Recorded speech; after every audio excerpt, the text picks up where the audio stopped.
various people across the grand and mighty spectrum of time, indeed the multiverse. I'm Alexander Gordon Johansson. So the question of the day, of the hour is, why were the local elections so very shite? Well, the answer is that we've got a general election coming in June. I mean, local elections are generally always dismissed as kind of a bit of an irrelevancy. You know, I mean, it's especially egregious in America, where such a big fuss is made of, oh, the presidency, but the president is basically just like, his role is just to be a veto, right? He's just supposed to be the guy saying yes, no, yes, no, yes, no, right? The guys who are supposed to be making the ideas happen are decided at local elections, and in some parts of America, people care so very little about the local elections that people stand entirely unopposed, and they win by default. And these people then basically just go ahead to whatever corporate lobby and say, please tell me how to vote, because I don't know and I can't be asked. In Britain, things aren't that bad, but still, when it comes to a local election vote, most people don't care. And particularly considering we've got the general election in June, which is going to render what happens now a bit redundant. We've got Brexit, we've got Scottish independence.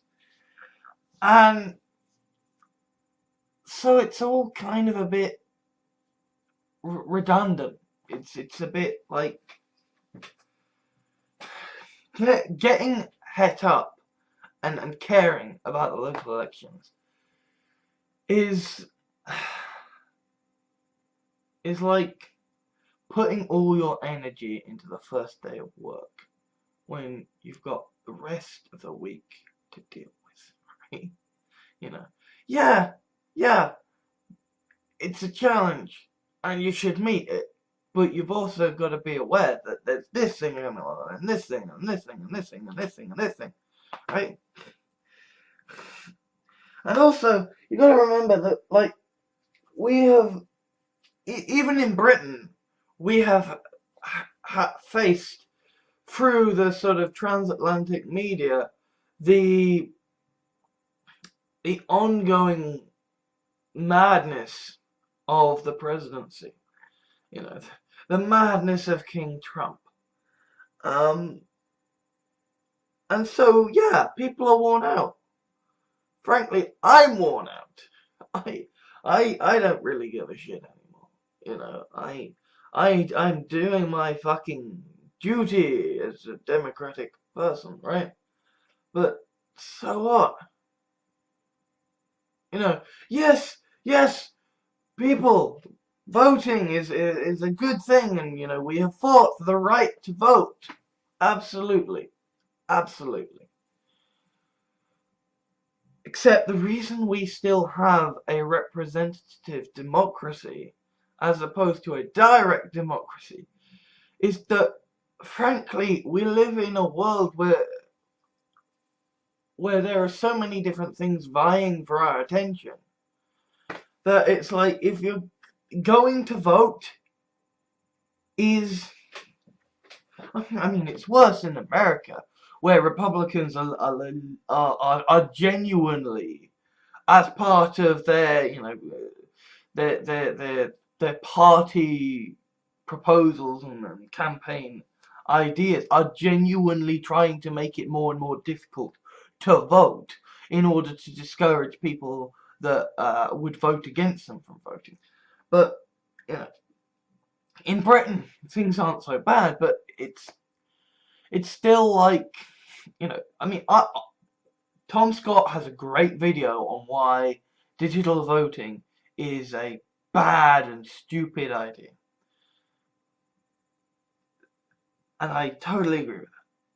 But still, the very fact that you have to get up, you have to register, you have to make sure you're registered, then you have to go up, you gotta find out where your polling station is, you gotta go over, you gotta queue up, find out which one you are, go over and fill in the thing, drop it in the thing, and then you gotta... It's a palaver.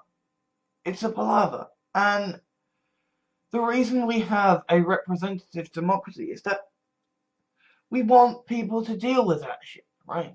Yes, we're gonna get annoyed when the people who are dealing with that shit are cockends, but equally, we do have to bear in mind the sort of the filter bubble effect that's going on here, right? On the one hand, we do have a mainstream media that is very right-wing, that is constantly deriding the left and constantly saying the right, the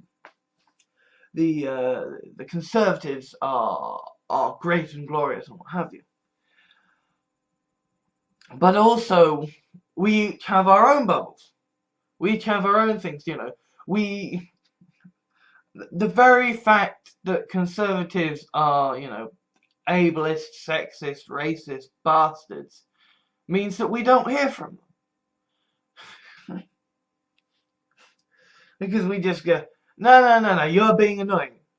Out my circle, out my circle, out my circle. Why would I spend time with you? And so we get ourselves into these little cliques of people who care so very, very much about politics. And then we look at voter turnout and we go, why don't you care? Because we're the fucking weirdos for caring. Right? I was woken up by my cat today. I was woken up by my cat meowing because he needed cuddles and food. Right? And I found that a bit stressful. I mean, he's not even entirely my cat. He's the family cat. Other people give him cuddles and attention and food and stuff.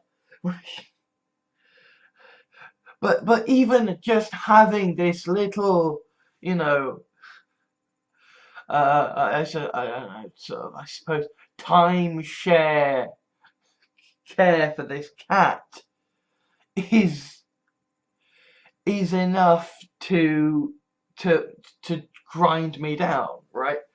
The idea that, you know, single mothers, that all these people who are working, you know, 3 different jobs that are on 0 hours contracts, and, you know, they've got to juggle universal credit, and, you know, they're gonna have, you know, issues of, you know, of course everything's on the blink, the internet's not gonna be working, and oh my god, you know, the car's had a breakdown, and oh my god, you know, this one kid's having trouble at school, and another kid's got some relationship problems, and you know, then your bloke's fucking around. Like, shit happens. Life is full of bullshit that just rains down constantly and constantly and constantly. And it's this sort of, you know, this communist, in a good way, idea of, yeah, we're going to have direct democracy and we're all going to look out for things. It's just unrealistic, right? I mean, I've spent the past 2 years unemployed, and I find life tiring. Right? You know, part of that is just DHD and the fact that I live with a bipolar mother, and so it's kind of the last six months, I think, have been that they have felt like being in the trenches in World War One, in the sense that it's just like constantly raining bullshit. Just like, oh, for fuck's sake, what this time? What this time?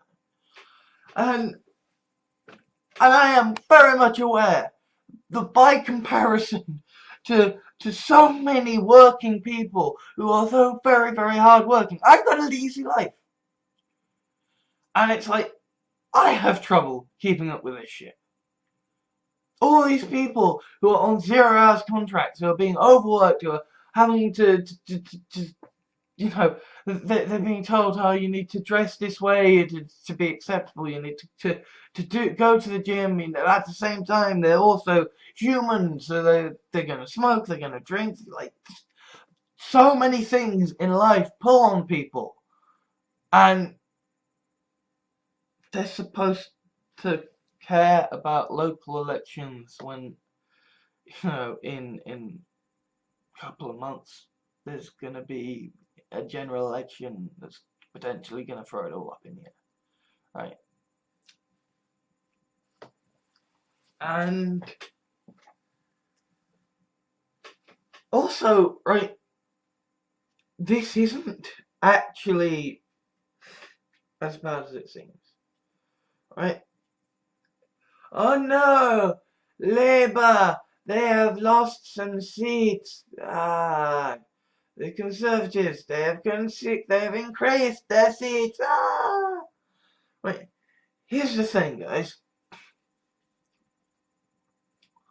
When you have elections, whoever's leading, the other side will feel incentivized to go against them, right? And you know, this is what happened. This is what has happened in, you know, sort of the 80s and 90s, is that Labour would look like, hey, we're gonna win, and the papers would say, hey, polls suggest Labour are pulling ahead, and what would happen?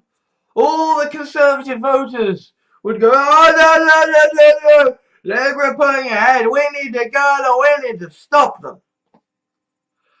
So what we've seen now is we've seen the sort of the shy Tories come out and go, fuck off Labour, fuck off with your socialism, fuck off. And now, actually, that's probably going to dissuade Tory voters from voting in the general election, because those that really care are going to sort of look at the local election results and go, you know, well, I can probably stay home. Or maybe this time, yeah, I can vote Lib Dem or I can vote UKIP, you know, like all these right-wing people who would otherwise get out the vote because Corbyn's gonna win are gonna be looking at the local election results going, Labour are dead. So let's focus on making sure the Conservatives aren't entirely ruling it with their single insular bullshittery. Because here's the thing, guys. If you are a right-wing person, you want a coalition with the Conservatives. Because the Conservatives, on their own, have proven the last 6 years that unless you are a member of the 1%, they don't give a shit about you. Right? They will fuck you over time and time again because all they care about is the super rich. Right? And it's ridiculous. It's fucking ridiculous. So yeah, there is going to be an incentive come the general election for Conservative people to say, actually, we want to rein in these fuckers. Maybe we do want to vote UKIP. Maybe we do want to vote Lib Dem. Maybe we'll want to vote someone who's going to be, who will be willing to go into power with the Conservatives, but equally at the same time will keep them in check in whatever way you as a Conservative voter want to keep them in check. Because the Conservatives have fucked everything up. They have broken every single one of their campaign promises. The only promises they kept were to the super rich guys. Right? They tanked the economy, they keep tanking the economy. And so yeah, maybe what we want is for the Conservatives to be feeling a little bit confident and a little bit cocky, right? Because come June, we are going to take on the Tories and we are going to win, and the Tories are going to lose their majority. The Tories are going to be defeated because At the end of the day, conservatives themselves must acknowledge the failure of the Conservative Party. I mean, I suppose, arguably, yeah, you could make the case of Corbyn's the reason that the Labour Party might lose this election, because essentially, if this is now a country decided by Conservatives, the Labour Party is no longer the Conservative Party in Labour clothing, right? Under Jeremy Corbyn, the Labour Party is truly the party of the workers again, and that's how it should be. Anyway, I'm knackered as fuck, so I think I'm gonna go and grab some tea. Bye. Thank you for watching my main channel. Please remember to leave a like, favourite and comment. Shout out to the Dislike Club. Subscribe if you like what you saw, and share if you know someone who might be interested in the contents of this video. If you would like to help ensure more videos get made, there are a few options available to you. You can whitelist this channel in your adblock software to ensure what ad revenue you provide has a chance of making its way to me. If you sign up to make a regular monthly donation through my Patreon, then you will get to watch a selection of videos available exclusively to my Patreon supporters over at my Patreon page. One-off donations are payable through PayPal, or if that doesn't suit your sensibilities, you can gift items through Steam or Amazon via my public wish lists. Obviously, I don't expect anything, and the vast majority of my videos will remain free and ad-supported. All that remains is to say Trump should be impeached, the genocidal must be stopped, and institute universal basic income now.